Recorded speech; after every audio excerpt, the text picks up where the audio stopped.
말씀은 아모스 8장 11절 14절 보겠습니다. 구약성서 아모스 8장 11절에서 14절까지 한 음성으로 같이 읽겠습니다. 1282쪽입니다. 구약 1282쪽. 네, 같이 읽겠습니다. 시작. 주 여호와의 말씀이니라. 보라, 날이 이를지라. 내가 기근을 땅에 보내리니 양식이 없어 주림이 아니며 물이 없어 가람이 아니요 여호와의 말씀을 듣지 못한 기근이라. 사람이 바다에서 저 바다까지 북쪽에서 동쪽까지 비틀거리며 여호와의 말씀을 구하려고 돌아다녀도 얻지 못하리니 그날에 아름다운 처녀와 젊은 남자가 다 갈아여 쓰러지리라.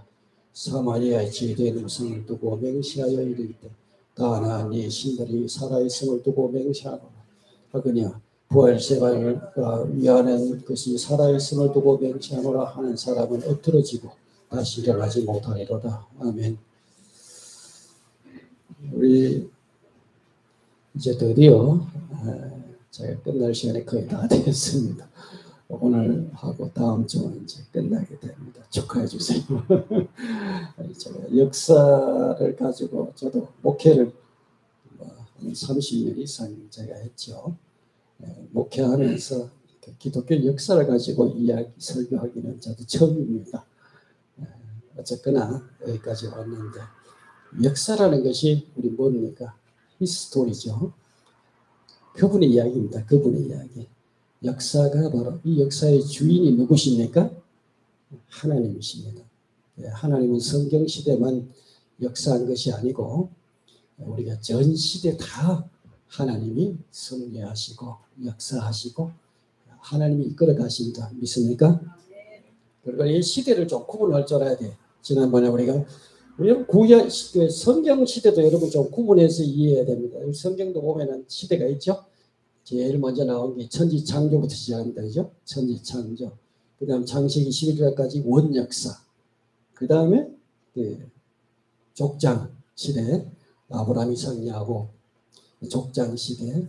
그 다음에 이제 출애굽 시대. 그리고 이제 사사 시대. 그 다음에 왕조 시대. 그리고 이제 남부 왕조. 분열 왕국 시대. 그리고 바벨론 포로 시대. 포로에 돌아온 포로 후 시대, 그리고 성경에 안 나오는 중간 시대, 그죠? 중간기를 거쳐서 우리 신약에 들어와서 우리 예수님이 활동하던 사복음 시대, 그리고 이제 우리가 이제 역사가 계속 진행됩니다, 그죠? 제일 먼저 진행된 게 무슨 시대라고 했어요?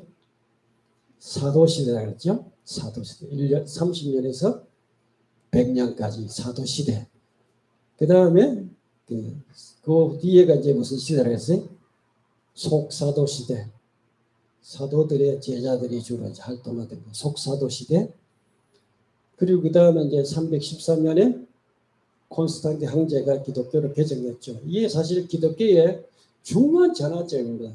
이 시간에 우리 많이 빠지셨는데 이 콘스탄틴 황제의 개종은 기독교 역사상의 중요한 전환점이 돼요. 이 기독교가 사실은 타락하는 그 방향으로 기울어지는 하나의 전환점이 되는데 이제 그리고 나서 이제 313년부터 이제 우리 590년까지 우리 니케아 회의 시대, 소위 말하자면 이제 교리가 기독교의 기본 교리가 삼위일체라든지 예수의 신성이라든지 이런 기독교 교리가 이 시기에 형성이 됩니다. 우리가 믿고 있는 신앙의 가장 골격들이 이때 이루어져. 지난번에 제가 역사적인 이야기들 좀 하니까 별 재미가 없는 것 같더라고요. 그래서 오늘은 좀 역사적인 내용들을 좀 배제하고요. 그리고 이제 나서 이제 기독교 역사 바로 AD 592년에서 1517년까지 약 1000년의 세월을 우리는 중세 시대라고 부릅니다. 한번 따라합시다. 중세 시대. 네. 오늘 중세 시대에 대해서 좀 1000년간의 이야기를 좀 하고자 합니다. 중세시대의 시작점이 언제냐? 529년이에요. 529년. 이 529년으로 잡는 이유가 교황 그레고리 1세라는 사람이 교황권을 자기가 이제 교황이다 하고 선포하고 교황권을 확보하는 바로 시기가 592년입니다. 중세가 끝나는 시기를 몇 년이라고 했어요? 1517년이라고 1517년. 요거는 이제 루터가 종교개혁에 횃불을 든 바로 그 해입니다. 루터가 비텐베르크 그 예배당에 95개 논절을 이렇게 걸어놓는 바로 그 종교개혁이 시작되는 바로 그때죠. 그래서 이제 이 중세 시대란 말은 한마디로 말하면은 로마 가톨릭이 지배하던 가톨릭의 시대다. 그렇게 이해하면 되겠습니다. 무슨 시대라고요? 예, 가톨릭 시대다. 뭐 쉽게 이야기하면 뭐 그렇게 이해하면 되겠어요. 역사가들은 이 시기를 통상적으로 암흑시대라고 평가합니다. 무슨 시대예요? 암흑시대라고 평가합니다. 참 묘하지 않습니까? 종교가 천하를 통일해서 말하자면 세상의 통치자인 황제까지도 세우는 그야말로 종교의 그 황금 시대를 열었습니다. 그런데 역사가들은 이 시대를 지칭해서 암흑시대였다. 중세 천년을 무슨 시대라고요? 밝은 빛의 시대가 아니고 암흑시대다. 이렇게 표현했다는 겁니다. 이 같은 기이한 현상에 대한 해답을 주는 말씀이 오늘 읽은 본문 말씀이 아닌가 싶은 생각이 듭니다. 오늘 본문 아모스 본문을 기록한 아모스 선지자는 여러분이 이미 목사님을 통해서 잘 공부를 했기 때문에 제가 간략하게 말씀드리면 아모스는 BC 760년대 기원전 760년대 북왕조에서 활동했던 선지자죠. 그 당시 북왕조를 다스렸던 왕은 누굽니까? 여로보암 2세죠. 예, 여로보암 2세 왕이었는데 이 여로보암 2세는 정치적으로는 탁월한 왕이었습니다. 그러니까 그 북왕조가 생긴 이래로 그 소위 말하자면 최고의 황금 시대를 누리던 때가 여로보암 2세 때입니다. 이렇게 잘 나가던 시기에 남쪽에서 올라온 그러니까 유다에서 올라온 흐름한 옷을 입고 찾아온 한 농부가 이 아모스죠. 농부가 이 나라를 향해서 암담한 미래를 선포하고 있습니다. 그 내용이 뭡니까? 주 여호와의 말씀이니라. 보라, 날이 이를지니라. 내가 기근을 땅에 보내리니 양식이 없어 주림이 아니며 물이 없어 가람이 아니요 여호와의 말씀을 듣지 못한 기갈이라. 이 남쪽에서 올라온 별볼 넣는 아모스라는 선지자가 북쪽을 향해서 이렇게 선언하고 선포하고 예언했습니다. 아모스의 예언이 있고 나서 한 세대도 가기 전에 BC 722년에 북왕조는 아수르에 의해서 멸망합니다. 여러분 구약에서 한 세대가 몇 년이에요? 구약에서 한 세대는 40년입니다. 이거 우리가 인간의 그 보통 세대를 가르쳐 한 세대라고 40년을 이야기해요. 그러니까 정확하게 아모스가 말씀을 선포하고 38년 만에 나라가 망한 것입니다. 그리고 그들은 이방의 땅으로 끌려가서 말하자면은 그 아모스가 말한 문자 그대로 말씀이 끊어진 상태로 영적인 기근과 영적인 목마름 속에 처하게 되었다 하는 말씀입니다. 아모스의 말씀이 정확하게 이루어졌어요. 이 말씀은 북왕조에만 해당되는 말씀이 아니에요. 중세시대에도 그대로 적용되는 말씀입니다. 중세시대는 말 그대로 하나님의 말씀이 차단됩니다. 백성들은 영적인 기근과 굶주림 속에 빠지게 된다 하는 말씀입니다. 우리가 화분을 많이 키우죠. 오늘도 우리 집사님, 나 집사님 화분을 예쁜 거 이렇게 사가 왔는데 우리 집사님이 교회에 오면은 부지런히 화분에 물 주고 관리를 참 잘해요. 그런데 이 화분이 교회에 왔다 하면은 오래 살지를 못하고 시들고 죽어요. 왜 그러냐?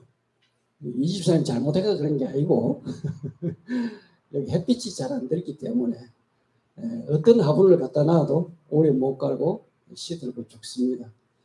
그래서 우리가 햇빛이 차단하면 식물이 죽는 것처럼 마찬가지로 사람들에게도 하나님 말씀을 차단해버리면은 사람들은 영적으로 죽게 되어 있습니다. 그러면 우리는 부지런히 성경을 읽고 가까이 하고 말씀을 듣고 연구하고 그렇게 해야 됩니다. 아멘. 우리 영혼이 사는 방법은 말씀밖에 없어요. 왜? 우리는 말씀으로 지어졌기 때문에. 믿습니까?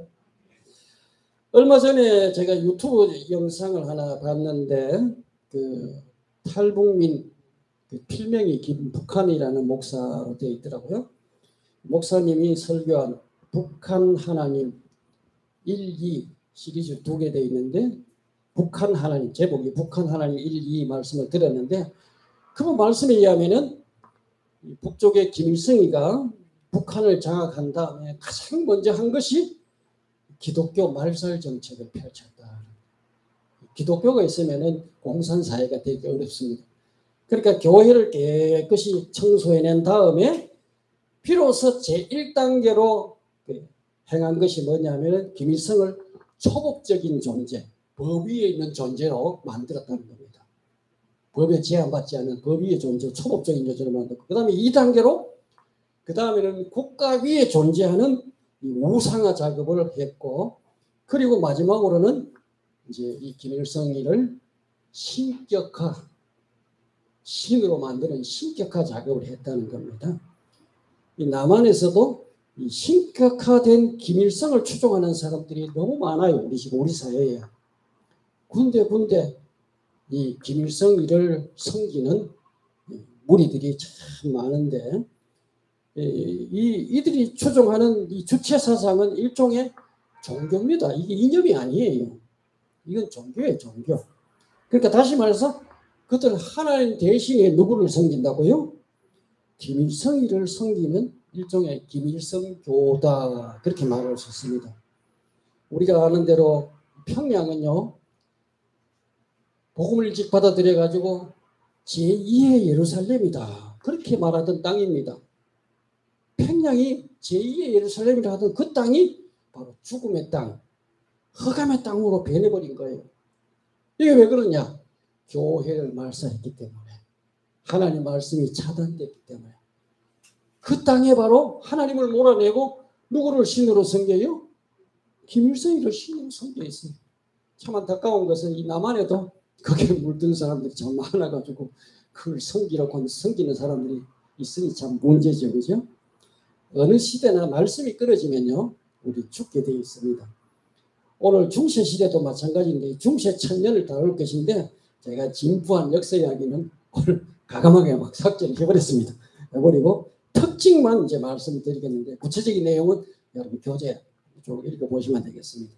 중세시대의 가장 중요한 특징은 바로 교황권에 강합니다.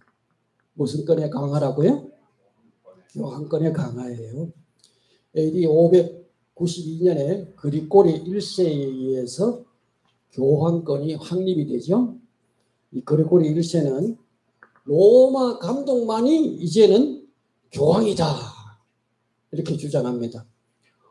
그 당시 세계 교회들이 여러 도시에 다 흩어져 있는데 로마의 감독만 누구라고요? 교황이다. 이걸 선포한 거예요. 한번 생각해 보세요. 지난번도 얘기했지만 이 교황이라는 말은 임금황자죠. 임금황자는 누구에게 붙여요? 임금에게 붙이는 거죠. 그러니까 다시 말해서 교황이라는 말은 말 그대로 로마 감독이 이제는 교회의 뭐라는 겁니까? 교회의 임금이고 교회의 황제다. 이런 말씀입니다. 이들은 주님의 말씀을 이미 저버렸습니다.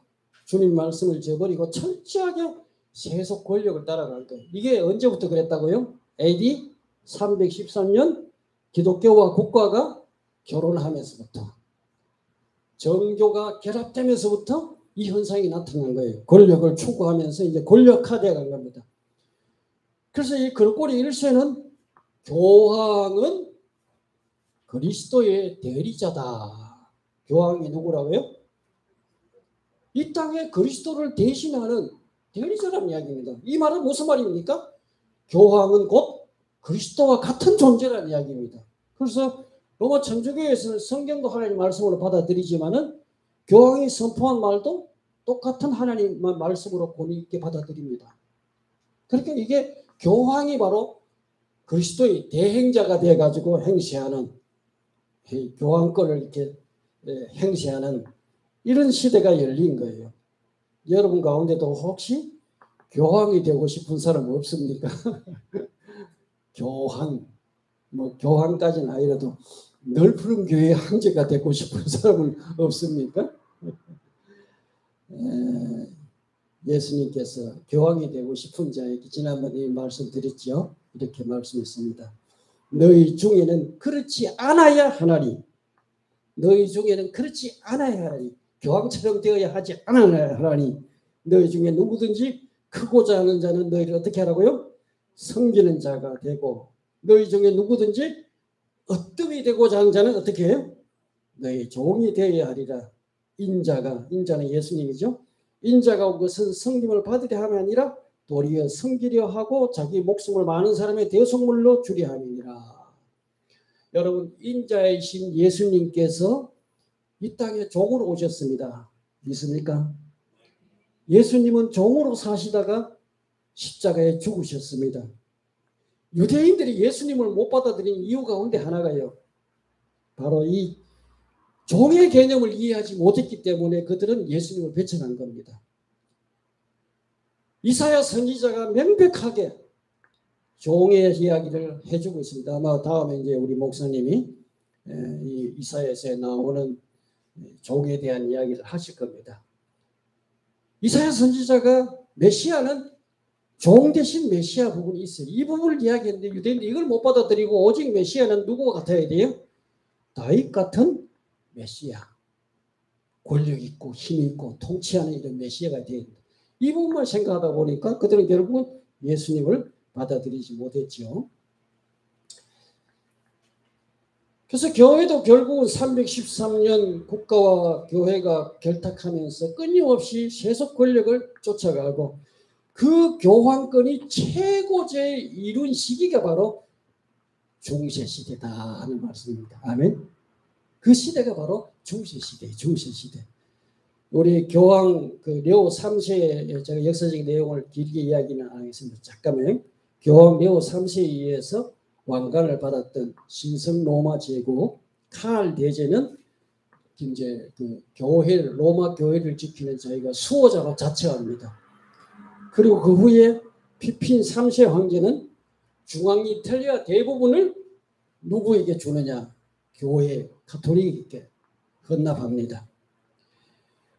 여러분 생각해 보세요. 이제 교황청은 많은 땅을 소유하게 되었고 막강한 권력과 힘을 가지게 돼요. 여러분 절대 권력은 어떻게 돼요? 절대적으로 부패하게 되어 있습니다. 한번 생각해 보세요. 돈 있겠다.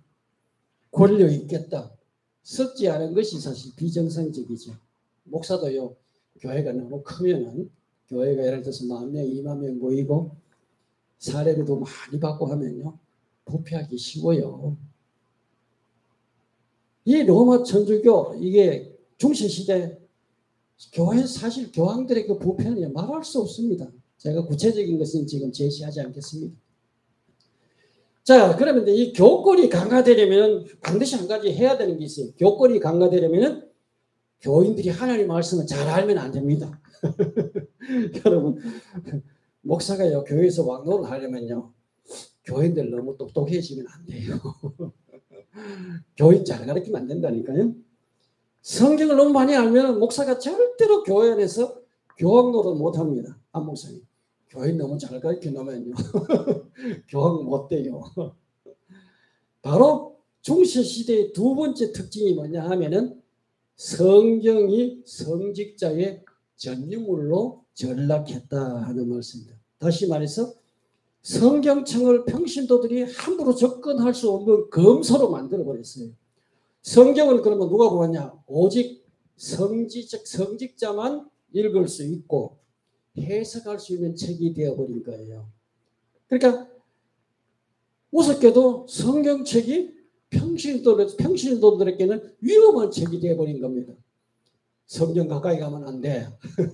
성경 읽으면 안 돼. 성경 읽어도 해석할 수 없어요. 아예 평신도들에게는 성경을 봉인해버렸습니다. 성경 자체를 접근할 수 없도록 만들어버렸어요. 아모스의 말 그대로 중세 시대는 철저하게 하나님 말씀에서 차단된 시대입니다. 그러니까 영적인 기근이 올 수밖에 없고 흑암이 올 수밖에 없죠. 그죠? 일찍이 그 가톨릭의 교황이 그 히브리어에 능통한 제롬이라는 사람에게 성경을 라틴어로 번역하게 했습니다. 이것을 지시한 교황은 제롬에게 번역 작업을 하되 로마 가톨릭 교리에 맞게 성경을 번역하라 이렇게 지시합니다. 그래서 우리가 이렇게 번역한 그 성경 이름이 벌게이트라는 성경이에요. 번역본이에요. 그래서 이렇게 번역된 벌게이트는 가톨릭의 이제 말하자면 그 성경이 됩니다. 이 라틴어를 모르는 일반 사람은 그 벌게이트를 읽을 수 없죠. 그뿐 아니라 라틴어를 거룩한 언어라고 생각해가지고 미사를 드리는데도 라틴어로만 드리도록 되어 있습니다. 요새는 조금 달라졌을 거예요. 얼마 전까지는 우리 한국에서도 천주교회 가면 알아듣지도 못한 말로 미사를 드립니다. 실제로 이 성경 번역 작업은요, 중세의 종말을 알리는 신호탄이 됩니다. 우리 중세 시대 때 그 천년 사이에 가장 센세이션을 일으킨 사건은 영국에 있는 옥스퍼드 대학의 철학 교수인 존 위클리프, 여러분 이름 많이 들어봤죠? 존 위클리프가 성경을 영어로 번역한 일입니다. 위클리프는 이렇게 이야기합니다. 교회가 교황이나 성직자나 성례전 위에 세워진 것이 아니다.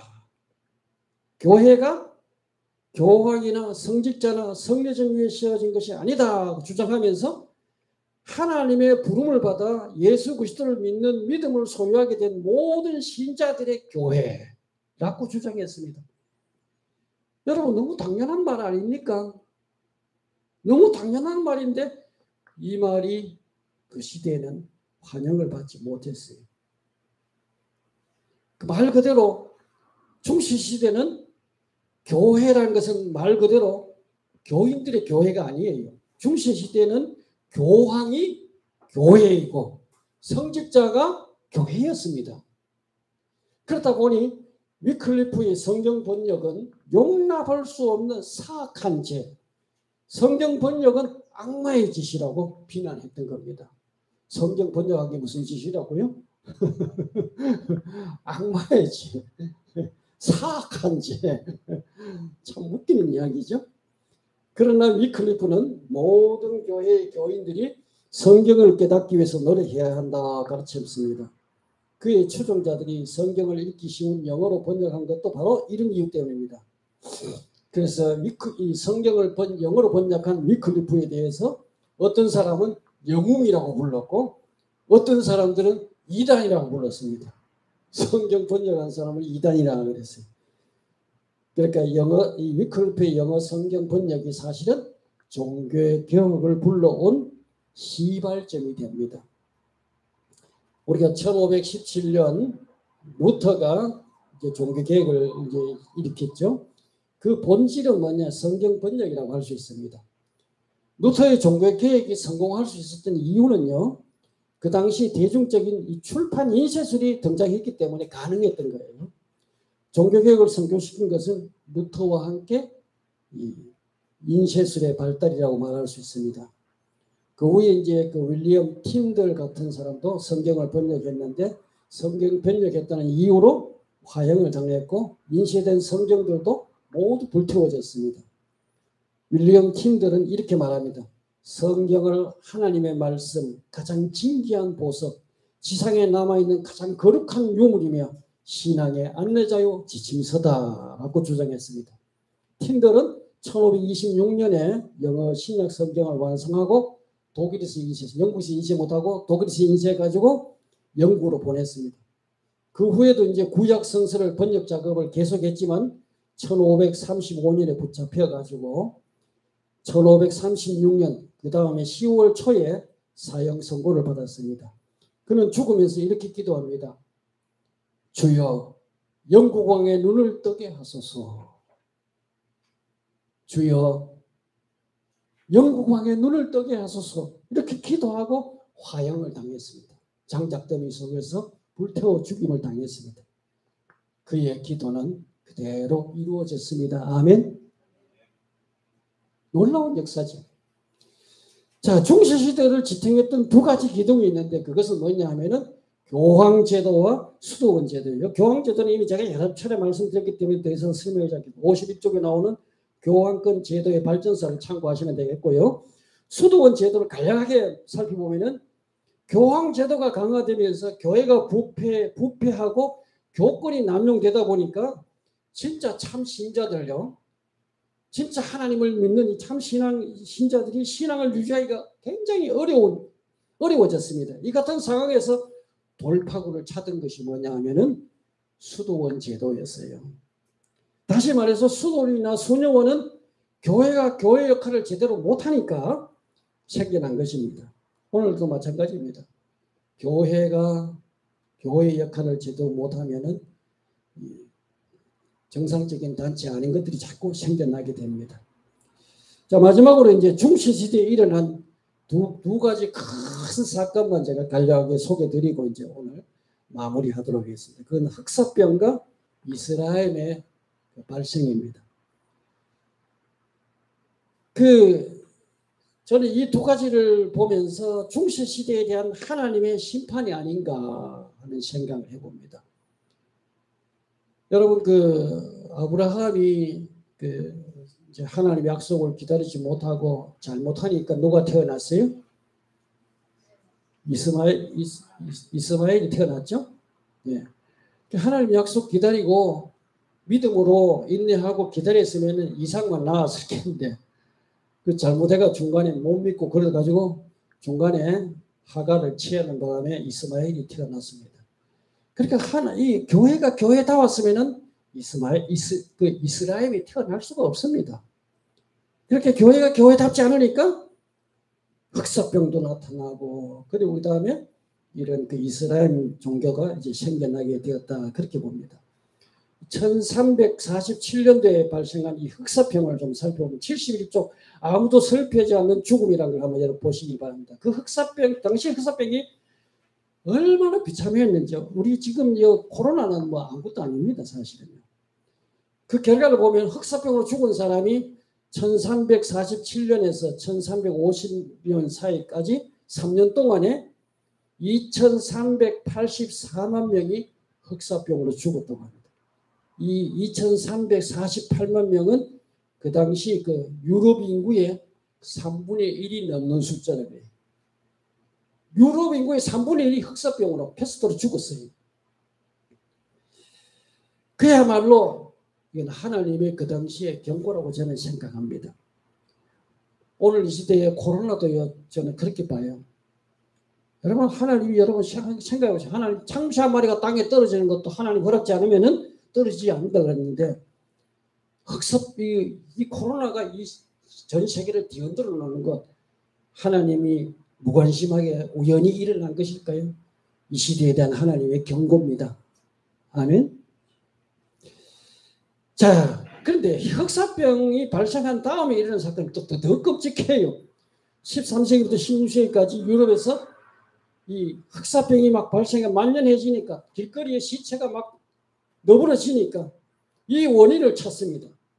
이 원인이 마녀에게 있다 해가지고 마녀 사냥과 마녀 재판이 아주 흥행하게 됩니다.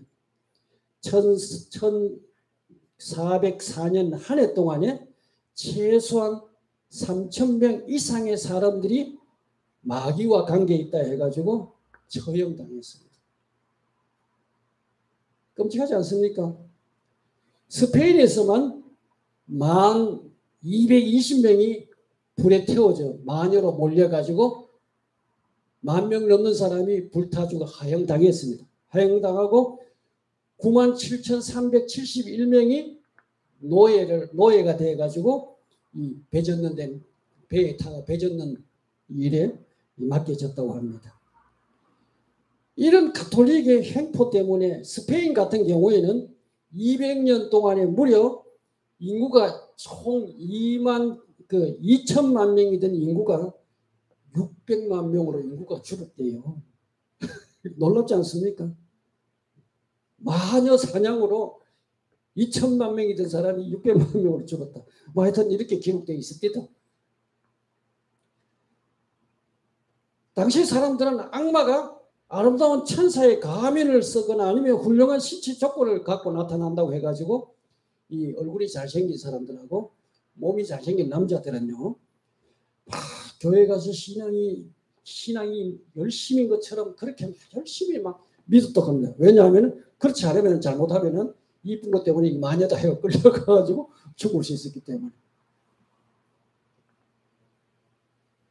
마녀는 마법사로 몰려 사형을 당한 사람들 제목을 보면 이렇습니다. 악마와 계약을 맺은 죄, 빗자루를 타고 하늘을 날아다니는 죄, 갖다 붙이면 이 죄가 돼요.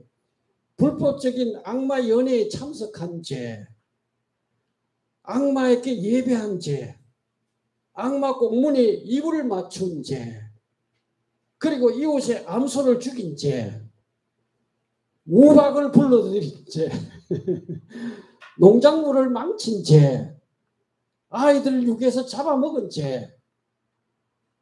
그러니까 무슨 죄나 무슨 다 마녀에게 뒤집어 씌운 겁니다. 그 잡아다 그냥 희생양이 된 거예요. 자, 이런 끔찍한 재앙이 유럽을 휩쓸었고요. 그리고 두 번째로 이슬람이 발생해가지고 또 유럽을 아주 어렵게 만들었죠. 이슬람에 대해서는 도표 54쪽 여러분 도표 한번 보시고 54쪽에 보면은 마호메트 교회가 이스라엘 교회가 박산에 나왔죠. 거기 이제 쭉 한번 그냥 보시기 바랍니다. 다는 집에서 읽어보시고요. 마호메트 또 어떤 게 쭉. 자, 이슬람계가 뭔가? 이슬람이란 아랍어로 복종, 순종, 귀의 등의 뜻을 의미한다. 저들은 자기들 신인 알라에게 절대적 복종하고 순종하는 것을 뜻한다. 이슬람이라는 뜻이 그런 뜻입니다. 뭐 그 다음에 마호메트에 대해서 한번 읽어보시고요. 그리고 코란에 대해서 한번 읽어보시고 이 코란의 중요한 내용이 한번 보시기 바랍니다. 코란이 가르치는 핵심 내용은 7신, 5행, 7가지 이제 믿는다는 말이죠. 그게 뭘 믿어요? 유일신, 그 다음에 천사들, 그 다음에 세 번째 경전, 그 다음에 예언자들, 다섯 번째 숙명론, 여섯 번째 최후심판, 부활을 믿는다고 주장합니다. 그 다음에 5행이 있습니다. 5가지 행해야 할 의무가 있는데 첫째가 뭐예요? 신앙 고백, 그 다음에 예배, 그 다음에 의무금, 이슬람에서는 의무금을 다 내야 됩니다. 그 다음에 단식, 정기적으로 단식해야 되고, 그 다음에 5번째 일생에 한 번 성지 메카를 순례해야 돼요. 이 의무입니다. 의무. 이스라엘 믿으면 해외여행 꼭 한번 하게 되겠죠. 자, 이렇게 5가지입니다. 그 다음에 그들이 가르치는 천국과 지옥을 한번 보세요. 참 재미있습니다. 천국은 7층으로 되어 있는데 1층에는 누가 가요? 천국 1층은 1개월 동안이나 걸어 다닐 수 있는 큰 강물 넘치는 곳인데 2층은 이스라엘 신자들만 노는 곳이랍니다. 3층은 이스라엘 신자들을 수종하는 8만 명의 종들과 예언자들이 함께 사는 곳이고 4층은 제한 없는 아내, 음식, 음악이 풍부한 곳, 5층은 매 1,000년이 지나면 향락이 더 향상되는 곳, 6층은 매 100년마다 22만 4천 명의 예언자들이 늘어나는 곳, 7층은 최종적으로 313명의 사도가 최후의 주인이 되는 곳. 지옥은 하고 어떤 곳인가 보세요. 1층은 누가 가요? 이스라엘 교도들에게 나쁜 짓 한 사람들이 가는 곳. 2층은 누가 가요? 유대인들이 가는 곳이고 3층은 누가 가요? 기독교인이요. 우리는 다 어디로 갈까요? 이스라엘에서 말하는 지옥 3층으로 갑니다. 4층은 누가 가요? 고대 아랍 중에 하나인 사비안족이 가는 곳. 5층은 고대 페르시아의 한 족인 마귀족이 가는 곳. 6층은 위선자들이 가는 곳. 7층은 이스라엘에서 타락한 자들이 가는 곳이다. 뭐 이런 식으로 가르칩니다. 여러분 보면 이게 천국 지옥이요. 웃기지 않잖아요. 굉장히 유혹적이고 아주 보면 뭐 그 다음에 한번 여러분 이스라엘의 특수 교리, 이스라엘에 대한 비판 뭐 읽어보세요. 그 정도 보시면 됩니다. 자, 이 이스라엘이 거의 유럽을 다 장악합니다. 거의 유럽을 다 장악하고 그래서 61쪽에 보면 그 십자군이 등장하는데 십자군 전쟁은 1096년 시작해서 1291년까지 200년에 걸쳐서 이루어진 긴 전쟁이었습니다. 원래 목적은 이스라엘로부터 성지 예루살렘을 회복하기 위한 것이 있어요. 그래서 그 십자군 전쟁이 8차례에 걸쳐서 이루어졌죠. 근데 이 8차례 전쟁을 치르면서 본래 목적에서 벗어나서 교황권을 강화하고 영토 확장 등 세속적인 욕구를 추구하게 되었습니다. 그리고 내부 분쟁으로 결국 목적 달성에 실패했죠. 여러분 이 십자군 전쟁을 통해서 유럽에 많은 변화가 일어납니다. 이 교황권과 봉건 영주 세력이 약화되고 국왕권이 더욱 강화가 됩니다. 이 동방무역권이 활성화되면서 봉건 제도가 무너지면서 상공업이 일어나기 시작해요. 그리고 비잔틴 문화를 접하게 되면서 유럽 문화도 크게 바뀌게 되고 특별히 이탈리아에서는 르네상스가 일어나는 계기가 됩니다. 흔히 우리가 십자군 전쟁을 거룩한 전쟁으로 포장하지만은 십자군 전쟁은요, 그 안을 들여다보면 전혀 거룩하지는 못합니다. AD 621년에 시작된 이슬람은 638년에 예루살렘을 함락하고 점령하게 되죠. 이 중세 사람들이 성지 순례를 많이 했어요. 왜냐하면 뭐 죄를 씻고 뭐 여러 가지 자기들 이런 것 때문에 했는데 이게 성지 순례 가면 이슬람으로 개종한 사람들이 곳곳에 진을 치고 통일신을 다 받아 먹습니다. 통일신을 받아 보니까 이게 참 불편하죠. 그래서 1095년에 서방교회의 주교였던 교황 우르반 2세가 설교하면서 이스라엘을 몰아내자 이런 설교를 했어요. 이게 엄청난 반향을 불러일으킵니다. 그래서 십자군 전쟁이 그때부터 시작해서 8차례에 걸쳐서 일어나는데 1999년 1차 십자군 전쟁에서 예루살렘을 탈환합니다. 이게 첫 번째 성공이에요. 그 예루살렘을 점령하고 그들은 그곳에 있는 재물을 약탈하고 이슬람 교도와 유대 교도들은 무려 7만 명이나 죽였어요. 말하자면 땅에 말바꾸에 피가 번건하게 꼬일 정도로. 그러니까 예루살렘을 점령하고 그곳에 있는 이슬람 교도와 유대 교도들을 무참하게 학살했습니다. 십자군 전쟁은 명목상 예루살렘 회복이지만은 사실은 약탈과 침략 전쟁이었습니다. 1차 십자군 성공 외에는 한 번도 성공한 적이 없어요. 특별히 4차 십자군 전쟁에서는 이슬람과 싸운 것이 아니고 서방 로마는 이미 망했죠. 동방 로마만 남았는데 이 동방 제국인 수도인 콘스탄티노플을 공격해가지고 그곳에 가가지고 약탈합니다. 그 콘스탄티노플이 유명한 성 소피아 성당이 있죠. 그 성당에 있는 금분 부치까지 다 꺾어가고 그리고 완전히 쑥대밭을 만들어 놓습니다. 이 일로 동서교회가 완전히 갈라서게 되고 특별히 동로마 제국도 이 일로 이렇게 공격받다가 사실은 망하게 됩니다. 오늘 말씀 대충 이렇게 제가 결론을 맺는다면은 중세시대에는 종교의 권한이 최고조에 달했다. 말하자면 교황의 권한이 최고에 자였던 시기입니다. 그러나 이 시기는 가장 부패하고 가장 타락한 시기였습니다.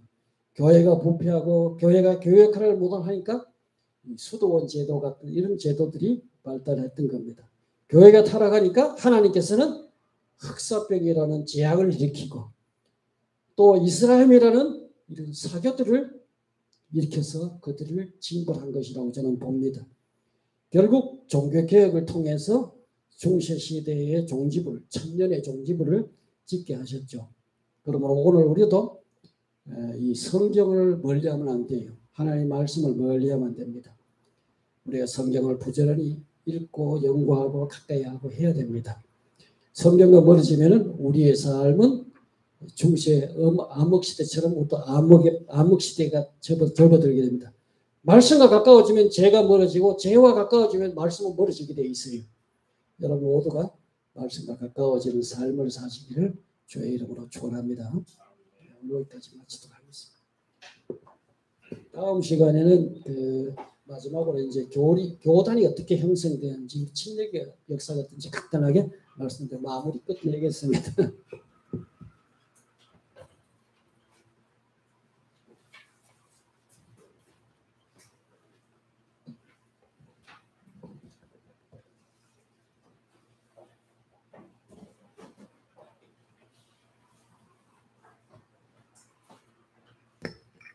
찬송 445장 함께 하겠습니다.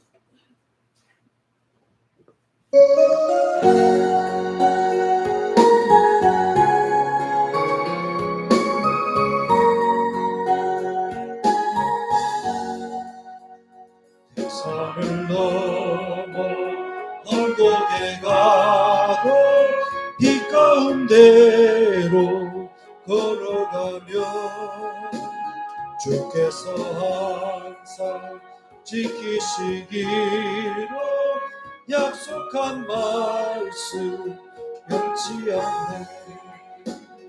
하늘의 영광 하늘의 영광 나의 맘속에 차고도 넘쳐 할렐루야 힘차게 불러 영원히 주를 찬양하리.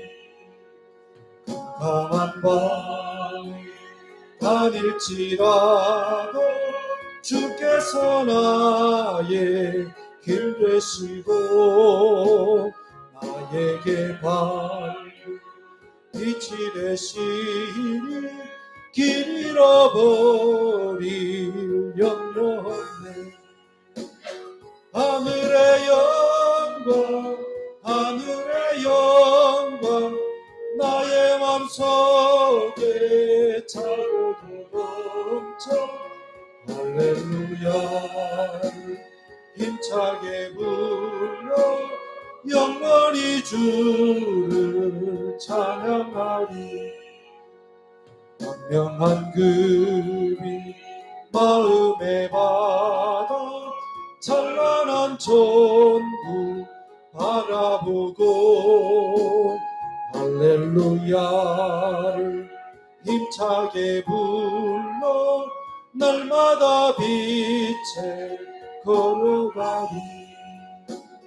하늘의 영광 하늘의 영광 나의 맘속에 차고도 넘쳐 할렐루야 힘차게 불러 영원히 주를 찬양하리.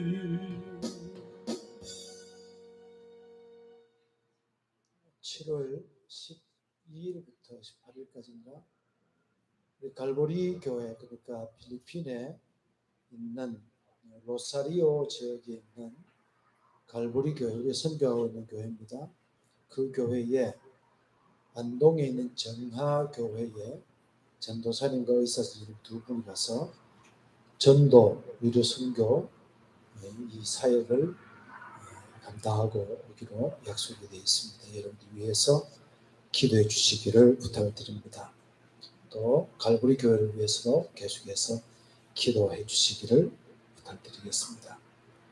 우리 성도들이 이제 한 주간 살아가면서 어려운 일들 또 기도 같이 나누고 싶은 것들이 있으면 항상 연락하셔서 함께 기도할 수 있도록 해주시기를 부탁을 드리겠습니다. 오늘 오후에는 제가 이제 성경 공부를 잠시 할 텐데 제가 한 2주 정도를 좀 이렇게 다양한 공부를 좀 하면서 제가 좀 꼭 전해야 되겠다 싶은 부분이 있어서 들어보면 평범한 얘기지만 그러나 꼭 전하고 싶은 얘기가 있어서 준비를 했으니까 여러분 참석하셔서 좀 들어주시고 함께 토론하는 그런 시간을 가질 수 있으면 좋겠습니다. 오후에는 짧게는 40분, 길면은 1시간 정도 걸릴 수 있습니다.